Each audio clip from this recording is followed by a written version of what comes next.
Now the first vehicle on was the little A11, which was known as the Infantry Tank Mark I, and they were used in France by 4th and 7th Royal Tank Regiments in 1940.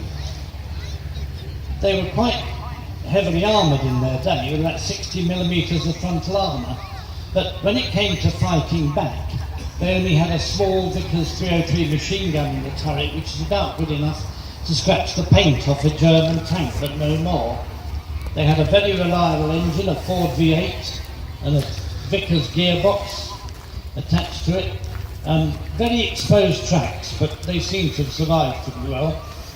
They were all right as machine gun posts on anti-sort of infantry manoeuvres, but not so useful as an anti-tank weapon, which is how they tried to use them.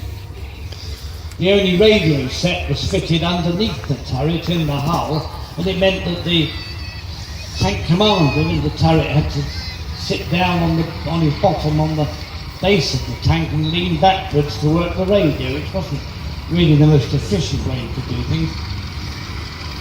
But the Mark I was originally known as the Matilda. It was the very first tank to be called the Matilda. It is said, though it thankfully isn't true, that General Sir Hugh Ellis, who was the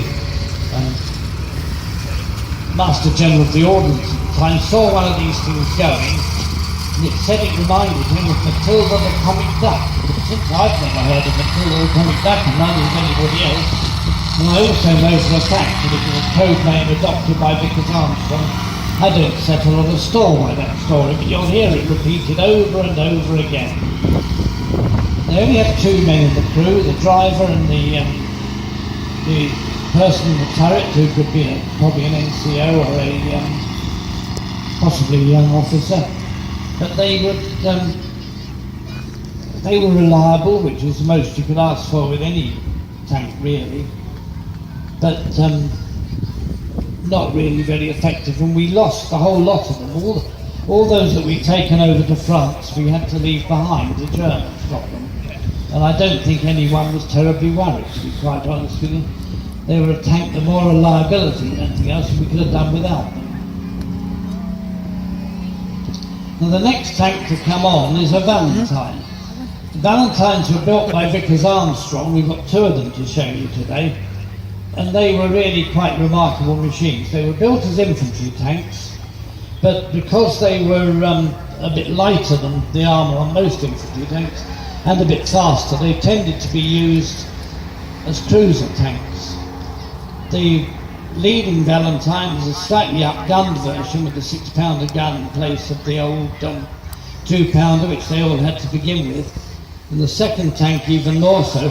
But the second tank is even more interesting.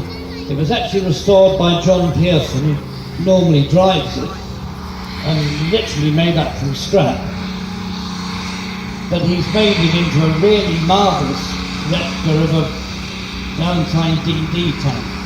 DD stood for duplex drive. It meant that the thing could travel on land as well as on the other tank, but travel in the water by raising that screen which you see draped around the outside.